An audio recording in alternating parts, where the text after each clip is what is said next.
Hello friends, कैसे हैं आप सब लोग। तो आज हम डिस्कस करेंगे 20 दिसंबर के आए हुए इंग्लिश पेडागोजी के क्वेश्चन। इसके पहले हमने किया था एक पैसेज, फिर एक पैसेज करेंगे। पहले थोड़े पेडागोजी के क्वेश्चन कर लेते हैं।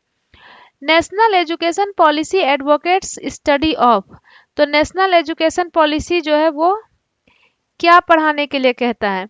तो हम लोग को सबको पता है कि सबसे पहले मदर टंग, होम लैंग्वेज मतलब जो भी उसका मातृभाषा है, उसके बाद एक क्लासिकल लैंग्वेज ऐड करना है, मॉडर्न इंडियन लैंग्वेज और फॉरेन लैंग्वेज। ठीक है, Sanskrit, Hindi, English, modern Indian language, mother tongue, English, state language, Sanskrit, Pali. ऐसा कुछ नहीं है, संस्कृत और ये सब करके नहीं लिखा हुआ है। 1 to 5 जो है, 1 to 5 हम लोग को पढ़ाना है मदर टंग जिसको होम लैंग्वेज कहते हैं। उसके बाद एक क्लासिकल लैंग्वेज ऐड करना है और फॉरेन लैंग्वेज ऐड करना है। ठीक है, ये हम लोग हिंदी में भी पढ़ते हैं और इसमें भी यही है, इंग्लिश में भी यही है। हिंदी और इंग्लिश के पेडागोजी में जब आप पढ़ेंगे तो आपको पता चलेगा कि कुछ भी अंतर नहीं है। A children of 8 years from Bihar moves to Mumbai along with her parents and she learns Hindi, Sanskrit and English in school and learned the language of Marathi very well from neighborhood and her friends in school. What would you describe the learning of Marathi? क्या हुआ, एक 8 साल की बच्ची थी जो बिहार से मुंबई आई अपने पेरेंट्स के साथ और लर्न की क्या, हिंदी, संस्कृत, इंग्लिश ये स्कूल में लर्न की। ठीक है, और मराठी को क्या की, मराठी को लर्न नहीं की बल्कि अपने दोस्त और पड़ोसी से सीख ली, नेवर से और फ्रेंड से सीख ली। उसको लर्निंग नहीं की बल्कि ऐसे ही सीख ली जैसे कि हम लोग मातृभाषा को सीख लेते हैं, वैसे ही मराठी सीख ली। तो ये क्या हुआ, मराठी का एक्विजिशन हुआ। ठीक है, मराठी का एक्विजिशन हुआ। नेक्स्ट क्वेश्चन देखते हैं। While reading a text, a learner gets some prompts that supports the meaning making process. What is this known as? तो जहाँ कुछ prompts मिल जाए, कुछ क्यू मिल जाए, कुछ hints मिल जाए, उसको क्या कहते हैं, उसको कहते हैं, अच्छा, स्कैप होल्डिंग नहीं दिया हुआ है। जब स्कैप होल्डिंग नहीं दिया हुआ है तो ऐसे तो अगर कुछ क्यू मिले, सपोर्ट मिले तो उसको स्कैप होल्डिंग कहते हैं। देखिए ऑप्शन जब नहीं रहे स्कैप होल्डिंग तो आपको फिर से पढ़ना पड़ेगा। while reading a text a learner gets some prompts that supports the meaning making process। तो मीनिंग मेकिंग जहां आ जाए वो सिमेंटिक क्यूज होता है, मतलब किस तरह का हेल्प मिल रहा है। ये हेल्प तो मिल रहा है लेकिन ये पूछ रहा है कि किस तरह का हेल्प मिल रहा है, तो ये सिमेंटिक होता है। सिमेंटिक का मतलब ही होता है मीनिंग से रिलेटेड। ठीक है, सिमेंटिक का मतलब होता है मीनिंग से रिलेटेड। नेक्स्ट देखते हैं। Which process of listening involves getting the main idea, predicting, drawing inferences and summarizing? तो ये किसका प्रोसेस है बताइए। Idea, predicting, drawing inferences and summarising. देखिए ये है top down. Which process of listening involves getting the main idea. शुरुआत कहाँ से हुआ, मेन आइडिया से शुरुआत हुआ। ठीक है, मेन आइडिया से शुरुआत हुआ, उसके बाद प्रिडिक्टिंग किया, फिर ड्राइंग किया, फिर इन्फ्रेंसेस और समराइजिंग लास्ट में किया। पहले एक मेन आइडिया लिया कि इस पे हमको लिखना है, उसके बाद फिर उसका प्रिडिक्टिंग किया क्या लिखेंगे नहीं लिखेंगे, फिर एक रफ बनाया कि हाँ ये लिखना है, ऐसे करना है, लास्ट में उसको समराइज किया। तो मेन आइडिया से शुरुआत हुआ तो ये क्या हुआ, टॉप डाउन। ठीक है, मेन आइडिया से शुरुआत हुआ तो ये टॉप डाउन हुआ।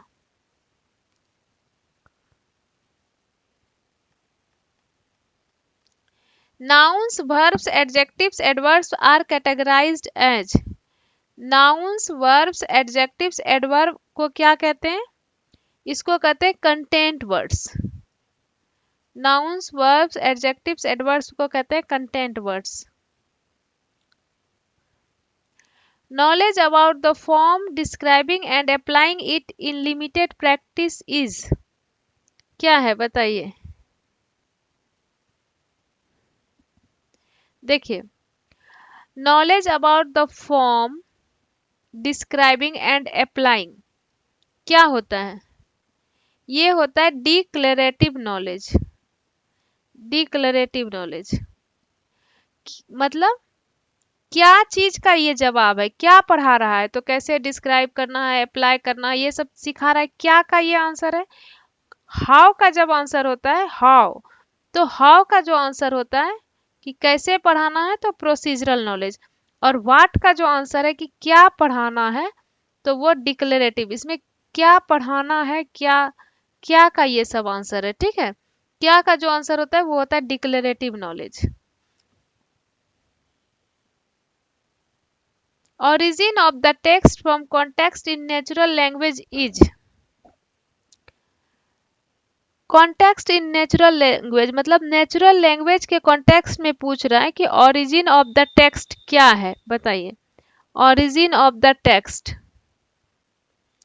तो ये है authentic text.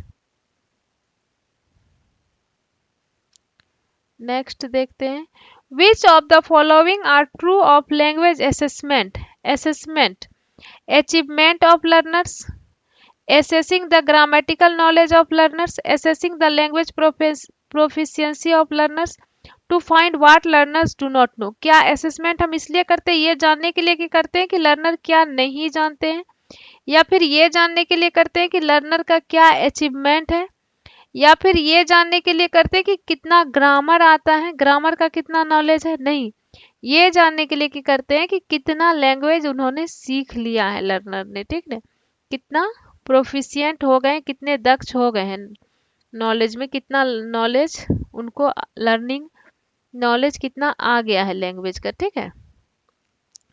Which of the following are true of errors in language classroom. Error क्या है, एरर से पता चलता है कि बच्चे में क्या गलती है, बच्चे के सोचने का तरीका क्या है, टीचर के पढ़ाने के तरीके में कहाँ चेंज करना है, यही सब है एरर्स। एरर्स होता है, बच्चे का एरर पता चलेगा तब आप उसको सही कर पाएंगे। Errors are learning areas and feedback for both learners and teacher. ये टीचर और लर्नर दोनों के लिए फीडबैक है। जब टीचर जानेगा कि स्टूडेंट किस तरह की गलती कर रहा है, तो टीचर को पता चलेगा कि स्टूडेंट के सोचने का तरीका क्या है, कैसे सोच रहा है, कहाँ सोचने में गलती कर रहा है, फिर वो उसको सही करेगा। Errors are to be corrected then and there as learners use language. देखिए, तुरंत नहीं करेक्ट करना है, ठीक है। Learning areas for the teacher, सिर्फ टीचर के लिए नहीं, इससे एरर से बच्चा भी सीखता है, ये दोनों के लिए फीडबैक है।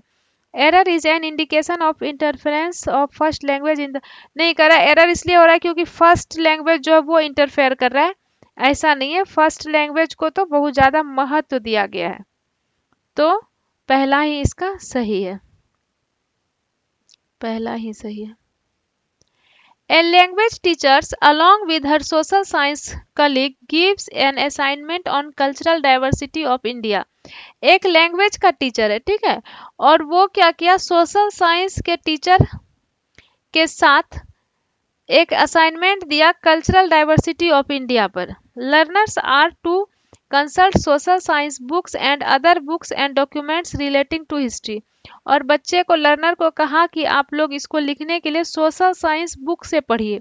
कल्चरल डाइवर्सिटी ऑफ इंडिया पर लिखना है तो सोशल साइंस के बुक से ही पढ़ना पड़ेगा, और हिस्ट्री से जो रिलेटेड डॉक्यूमेंट है उसको पढ़िए।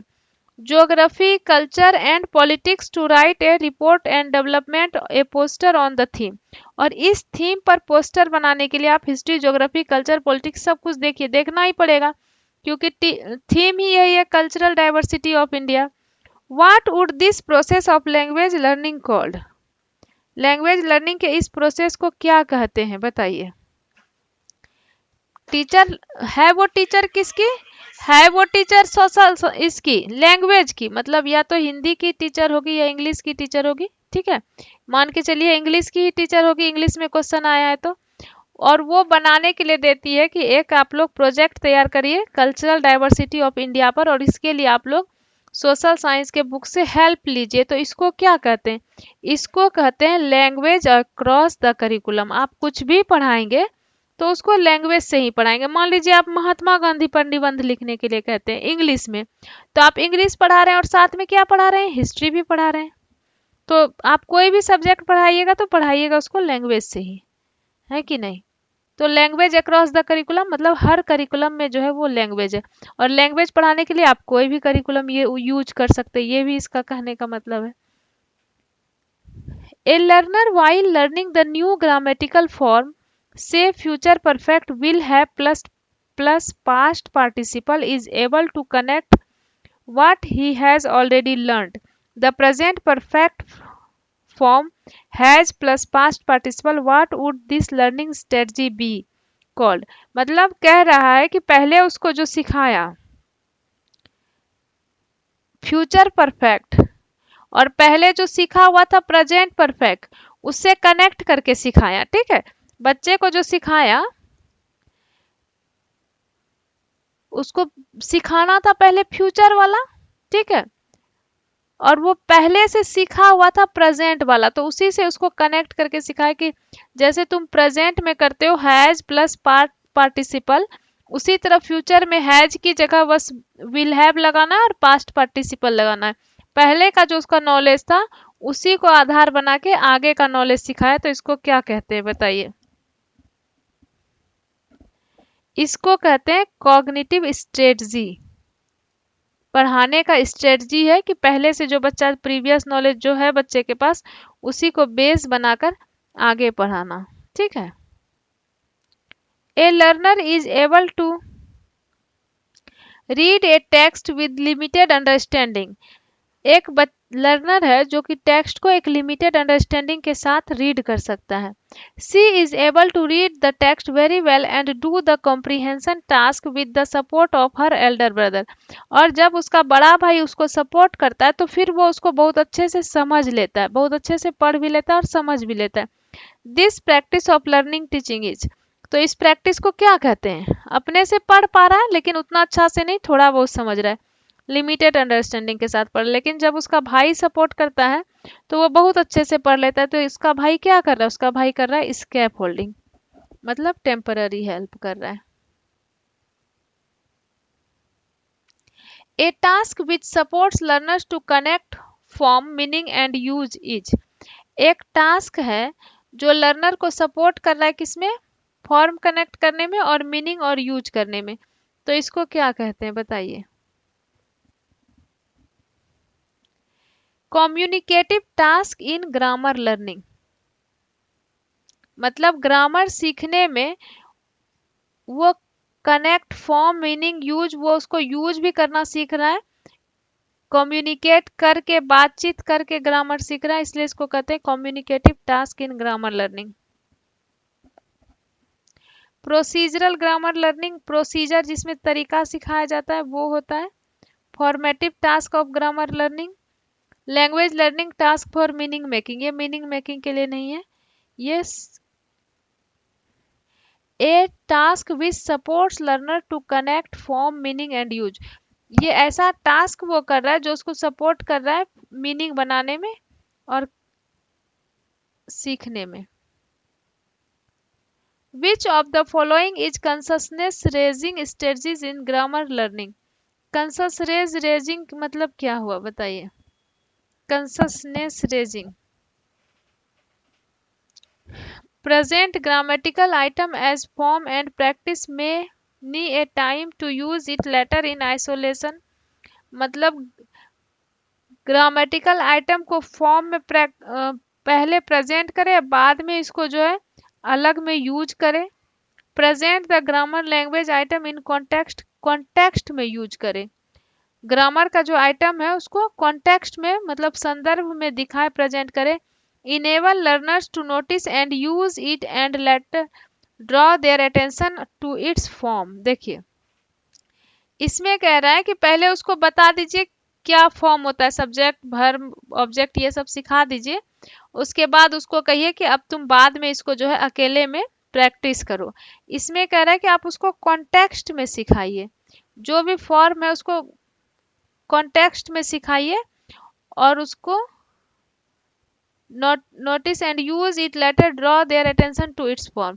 पहले उसको कॉन्टेक्स्ट में बता दीजिए, पढ़ा दीजिए, उसके बाद फिर उसको कहिए कि देखो इसमें क्या फॉर्म है। ठीक है, पहले उसको कॉन्टेक्स्ट में कोई सेंटेंस पढ़ाइए, बाद में उसको दिखाइए कि देखो इस सेंटेंस का फॉर्म क्या है, कहाँ सब्जेक्ट है, कहाँ ऑब्जेक्ट है, कहाँ वर्ब है। तो यही तरीका सही होता है, ठीक है। Consciousness raising strategy in grammar learning का यही मतलब है कि पहले आप ग्रामर को कॉन्टेक्स्ट में पढ़ा दीजिए, कॉन्टेक्स्ट में पढ़ाने के बाद में आप उसको उसका स्ट्रक्चर समझाइए, ठीक है।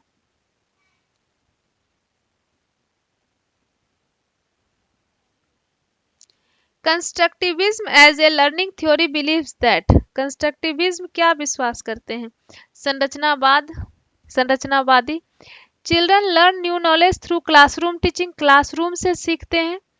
Language is learn through structured practice, practice करने से सीखते हैं। All learners learn in same manner, सभी बच्चे एक तरीके से सीखते नहीं, सभी बच्चे अलग अलग तरीके से सीखते हैं, क्योंकि इंडिविजुअल डिफरेंस है ना, जब बच्चा अलग है तो उसके सीखने का तरीका भी अलग है। और सिर्फ क्लासरूम में नहीं सीखते हैं बच्चे, एक्टिविटी कराने से सीखते हैं। चिल्ड्रन घर में भी जब रहते हैं बच्चे सीखते हैं, बच्चे हमेशा सीखते ही रहते हैं। ऐसा नहीं कि जितना देर बच्चा क्लासरूम में रहता है उतना देर उसका दिमाग काम करता है, उसका दिमाग काम नहीं करता, ऐसा नहीं। Children learn by connecting with their previous knowledge, बच्चे अपने प्रीवियस नॉलेज से जोड़ के नई चीजों को सीखते हैं, ठीक है। तो ये था आपका इंग्लिश पैडागोजी का क्वेश्चन। होप कि आपको पसंद आया होगा। पसंद आएगा तो वीडियो को लाइक करिएगा, अपने फ्रेंड्स के साथ शेयर करिएगा। मिलते हैं फिर नेक्स्ट वीडियो में, तब तक के लिए बाय।